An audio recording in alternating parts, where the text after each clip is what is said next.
Hello everyone, this is Coach Oliver once again. Welcome to round number 2 of the Grand Chess Tour Superbet Chess Classic in Romania. And in this round we will feature the game between Alireza Firouzja, the current world number 3, against the former challenger in the World Championship, Ian Nepomniachtchi. And here, Nepomniachtchi won the game, and Alireza skids down below 2,800. Right now, his live rating now is 2,798 after losing to Nepo.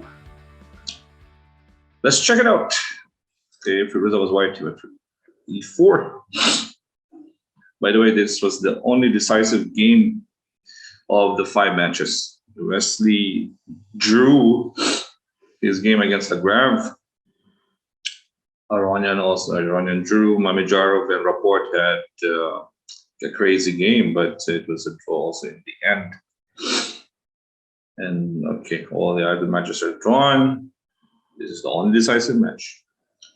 And actually, this is also an exciting match between two players who are known to be fast players as well. They're good in rapids and blitz. Okay, Firouzja went for bishop c4. Here we have the bishops opening. Knight into f6, d3, c6. Black tries to control d5. Knight f3, hitting the e5 pawn. d5, bishop to b3. Black here played a5. Okay, let's just say if black captures an e4, white has knight g5. The threat on f7 is of course good for white. Now we're attacking the weakest point, double attacking the rook and the queen. Black cannot defend. If you go bishop e6, just bishop takes. We have knight takes. Actually, we can go knight takes e4 here with a bad pawn structure. Even if you go into the endgame, takes, king takes d1, takes on d1. This structure, of course, favors white.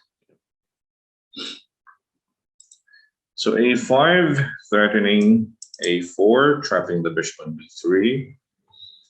White plays a4 to stop it. Bishop b4, all right. The main point of bishop b4 check is not allowing white to develop his knight on the c3 square, because with knight on c3, he keeps that pressure on d5. You cannot go knight c3 here because now black can also go d4.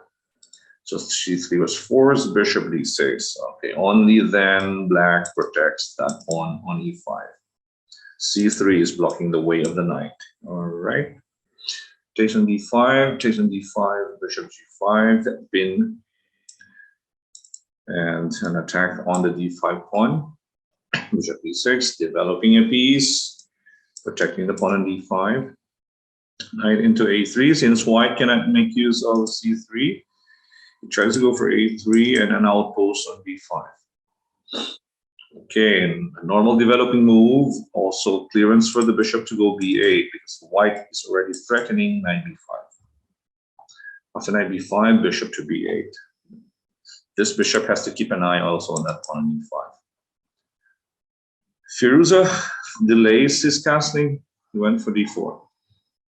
White can actually castle here. Yes, castles, and rook e1 with a proper game. But Firouzja wants to surprise his opponent with d4. e4, he tries to maneuver his knight from d2 to f1 and tries to attack this backward pawn on d5, especially with his spin on g5. But then again, you're wasting time with your knight to get that pawn, well, at the expense of your king still on e1. All right, the uncastled king. Black castles, of course, knight f1 from f3 to d2 to f1.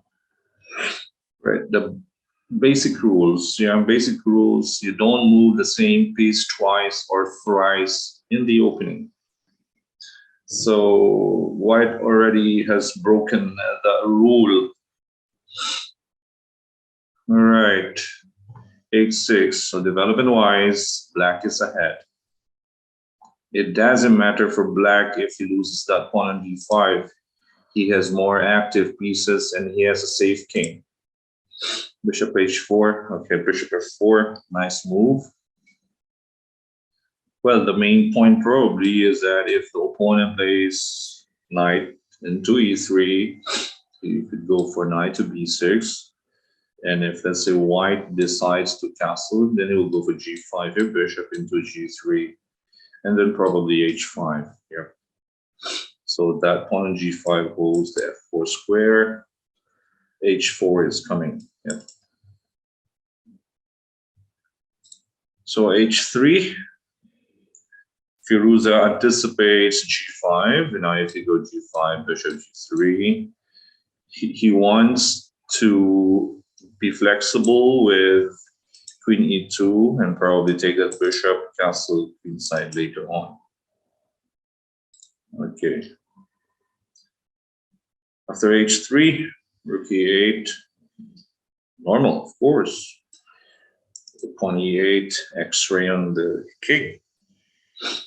g3, too ambitious. Bishop b8, g4. All right, white will try to go for g5 to break the pawn structure on the king side, but black has knight f8. All right, keep it safe with knight g6. Knight into e3, knight g6. Black king is safe. White goes for it. Takes on f6, takes. He went for the pawn. Bishop takes d5 here. Another interesting variation here would be knight f4. Let's say bishop takes on b7. We have knight d3 check. King goes to d2. We put that bishop on f4. Okay, for example, let's say rook f1, protect f2. We have knight takes b2. Yeah. King is really so dangerous on d2. Yeah, knight c4 is coming. All right, it could have been also a better option for black. He went for bishop takes d5, and knight takes d5, queen g5. Black is still slightly better. Again, it is because of the position of the king. Chess is all about king safety. Yes. So this is a position versus material. White is one pawn up, but this king is not safe. c4. All right, he tries to hold the position with the centralized knight in d5. The knight protects the important e3 square. Okay, this knight can also help with knight bc3. Bishop into f4. Now the critical moment of the game, the first critical moment of the game here, where Firouzja made a mistake with queen b3, a long square. Yeah, better square for the queen here was queen e2. Keeping an eye on that e3 square and also c4. Okay, maybe he was worried about knight h4 to f3 here, but he can make use of rook a3 with this open third rank. All right. If you go knight f3, it's king d1. The king can transfer rook a8, king c2, rook d1, and you can go for king b1. It's an artificial casting. Then white is safe. The two knights actually are holding. With queen b3 is different because black has h5. These two pawns actually is holding the king, yes, so that black cannot enter the king's position. But with, okay, if queen e2, you keep an eye on h5. There's no push because the queen is there. Yeah. So there's no h5. And if black decides to play f5, for example, this king d1, safe way for the king is here. You can even go king b3 and try to go to king a2, right? That's your safe haven over there on a2. The king is safe behind pawns. But queen b3, you're moving away from your king. Yes, and it's still uncastled. Nice break by Nepomniachtchi.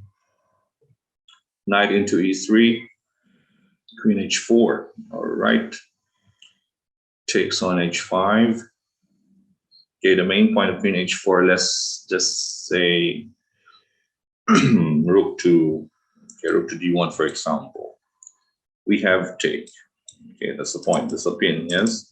And if you go knight hg4, we have e3, double pin. Pin on the diagonal, pin on the e5. So that was the main point of Nepo's queen h4. So Firouzja had to capture an h5. Although white could also try and go for knight f5 here. But black may probably go back to f6 instead of g5. Okay, g takes h5, queen takes h5, queen into d1, queen h6, keeping the queen. When you are attacking, you are behind material, you have to keep the queen on the board. Queen and bishop is attacking that e3 knight. Knight into f5, queen h7, keeping the queen. Queen goes to g4, rook a6. All right, activating his rook. Try to go for f6 here to drive away that knight on f5. King to d1, rook f6. Centralizing the rook with e1, knight f8. Okay, queen and rook attacking that knight on f5.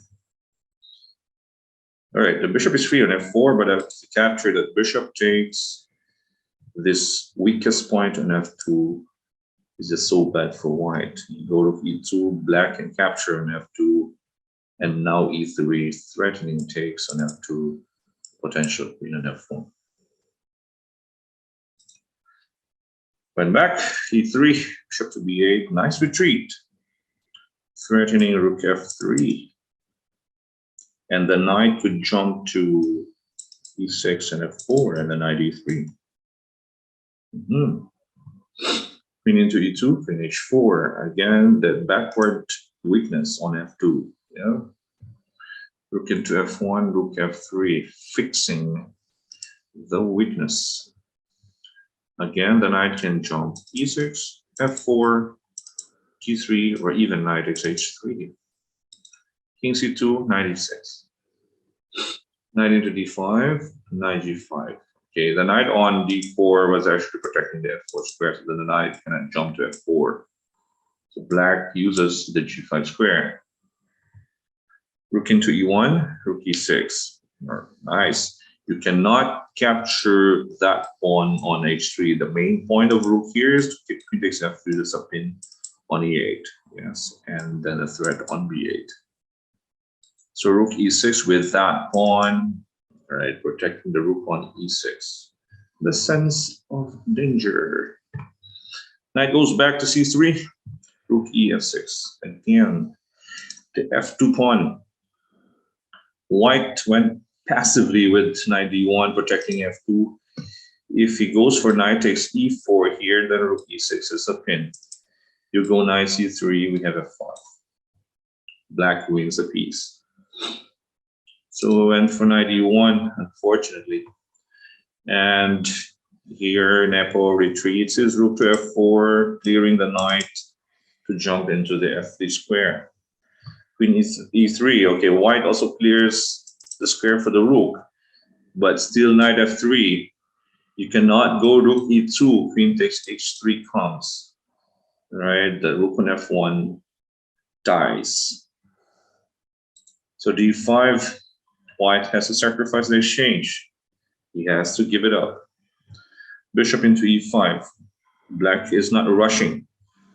Control of the d4 square. And also attacking that important b2. c5. Nothing else for white. Knight takes e1, rook takes e1, rook takes f2. Giving the exchange back. Knight takes f2. Rook f3. This is a bit of a waste.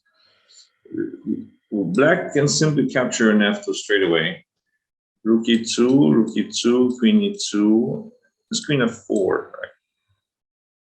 If white goes for d3, e3. If he pushes that pawn on d7, we have king takes e4 check.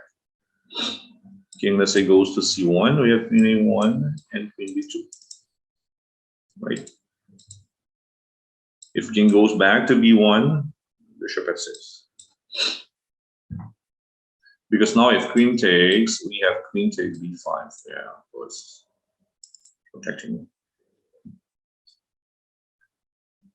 Rook f3 actually allows white to survive, but Firouzja panicked. Captured with a knight on e4. Okay, maybe he was relying on his passed pawn and his two knights, but he could have actually played here instead of knight takes e4. You can just capture with a queen, and there's no problem. If queen takes f2, for example, e2, queen takes e5, king b1. Rook f1, king e2, f6. Okay, white could play rook c2 here. That thing is fine for white. And for example, here, if queen takes e4, if rook takes f2, just king b1. Queen h5 check, rook e2. White is fine, and maybe still has a chance with this dangerous fast pawn. Knight takes e4 is too much.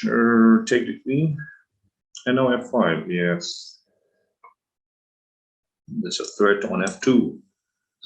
Knight ec3 takes the knight. Good move. Queen f2. King has to go back to king has to go to d3, because if you go rook e2, you lose your pawn on c5. King d3, f4, still fat skewer on c5 here. Rook e4, queen g3, good move. Black has his own pass pawn, which is much faster. d6, queen g2 check. Knight e2. Now, if you move your king to d3 or c1 or d1, the pawn promotes with a check. That's why white went for knight e2, but Nepo just played f2. Rook e8 check, king f7. Rook e7 check, king f6. And here, Alireza Firouzja resigned. And with that, Nepo is tied for the lead with Wesley. With, both pairs with 1.5. Wesley won his first game. Okay, there are only 2 wins in 2 rounds, one for Wesley and one for Nepo. And for Alireza's case, he skids down to 2798 from 2804. So he's losing more or less 5 points in the latest rating. So that's about it. There's still 7 more rounds to go. It's still a long way. It's still anybody's game. We'll see more changes in the tournament. All right, but we will still continue to cover the Grand Chess Tour Superbet Chess Classic in Romania. This is Coach Oliver. Thank you for supporting our channel. Thank you for supporting Charge Smash Chess and Charge Smash Entertainment on Facebook and YouTube. Stay safe, everyone. Bye-bye.